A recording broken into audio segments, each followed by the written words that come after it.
মহানগরী দক্ষিণ জামাতের সংগ্রামী আমির, বাংলাদেশ ইসলামী ছাত্র শিবিরের সাবেক কেন্দ্রীয় সভাপতি, ঢাকার গণ আন্দোলনের অন্যতম অগ্রসেনানী জনাব নুরুল ইসলাম বুলবুল, বাংলাদেশ জামাত ইসলামীর সম্মানিত নেতৃবৃন্দ, সম্মানিত ভাই বন্ধুগণ, সম্মানিত বাংলাদেশ ইসলামী ছাত্র শিবিরের নেতৃবৃন্দ, উপস্থিত সাংবাদিক বন্ধুগণ, সম্মানিত আইন শৃঙ্খলা রক্ষাকারী সদস্যগণ, উপস্থিত সম্মানিত সুধীমণ্ডলী, আসসালামু আলাইকুম ওয়া রাহমাতুল্লাহি ওয়া বারাকাতুহু।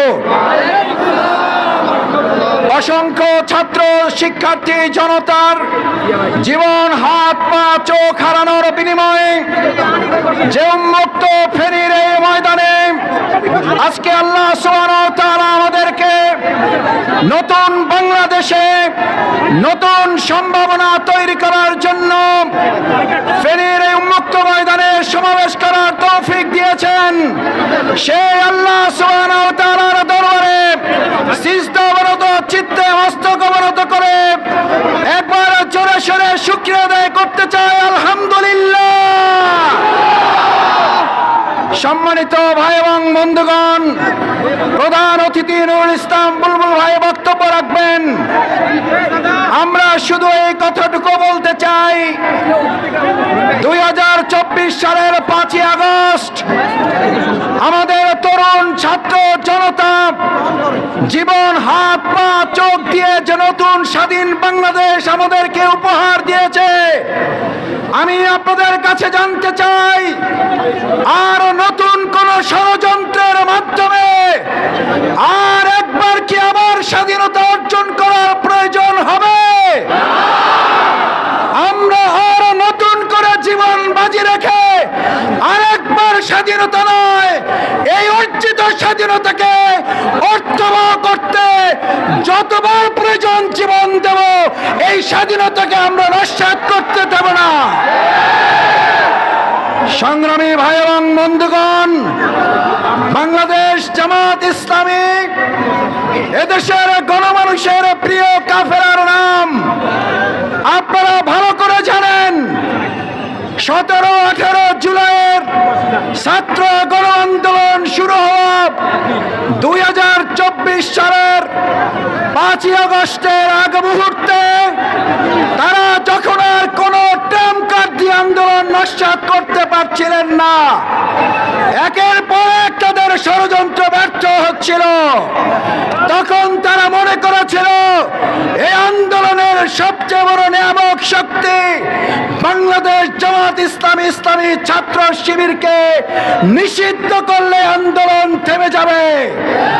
আমরা স্পষ্ট করে বলতে চাই, আমাদেরকে সেদিন নিষিদ্ধ করে প্রকৃত কক্ষে শেখ হাসিনা ওই আন্দোলনকে বিজয়ের দ্বার প্রান্তে নিয়ে গিয়েছেন।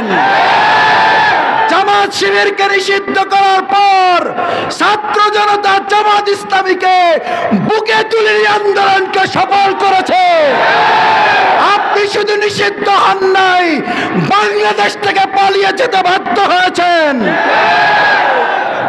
আজ আপনাদের উদ্দেশ্যে শুধু এইটুকু বলে শেষ করতে চাই, ভাই এবং বন্ধুগণ, আমাদের এখনো ভাইদের চোখের পানি শুকিয়ে যায় নাই, এখনো রাস্তায় রক্তের দাগ শুকিয়ে যায় নাই, এখনো কবরের মাটি শুকিয়ে যায় নাই, এখনো চোখহারা ভাইদের কান্না থেমে যায় নাই, এখনো হাতহারা ভাইদের কান্না থেমে যায় নাই। এরকম অবস্থায় শেখ হাসিনার কোন দোসররা বাংলাদেশে ঘাপটি মেরে থেকে ষড়যন্ত্র করলে তার উচিত জবাব দেওয়ার জন্য কি আপনারা প্রস্তুত আছেন? ফেনীর ভাইয়েরা, আসুন আগামী দিনের সকল ষড়যন্ত্রের বিরুদ্ধে প্রতিদিন আমাদের যদি একবার 5ই আগস্ট করতে হয়, তরুণ ছাত্র সমাজেরা ইতিমধ্যে ঘোষণা দিয়েছে, আমাদের শহীদ আবু সাইদ মীর মুগ্ধ হয়নি শেষ যুদ্ধ, আমাদের যুদ্ধ চলছে, আমাদের যুদ্ধ চলবে।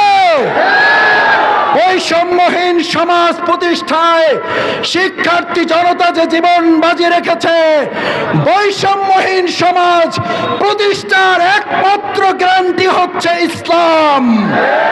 আসুন সেই ইসলামী অনুশাসন প্রতিষ্ঠার লক্ষ্যে বাংলাদেশ জামাত ইসলামী জনগণকে সাথে নিয়ে কাজ করছে। আমরা সুখী, সমৃদ্ধ, শান্তিপূর্ণ, অর্থবহ স্বাধীন বাংলাদেশ করার লক্ষ্যে সেই প্রত্যয় নিয়ে কাজ করে যাব। আল্লাহ আমাদের সবাইকে তৌফিক দেন। আমাদের এই ফেরিতে 12 জন ভাই ইন্তেকাল করেছেন। অসংখ্য ভাই জীবনের মুখোমুখি হয়ে গুলিবিদ্ধ আহত অবস্থায় আছেন। আল্লাহ তাদের শহীদ হিসেবে কবুল করুন। আহতদেরকে আল্লাহ তাআলা সুস্থ করে তাদের পরিবারের কাছে ফিরে আসার তৌফিক দেন। আমাদের তরুণ যুবকেরা, আমার শিক্ষার্থী বন্ধুরা, তোমাদের হাতে নতুন স্বাধীনতার এই পতাকা আমরা তুলে দিয়ে গেলাম। এই রক্ষার দায়িত্ব কি তোমরা নিতে পারলে?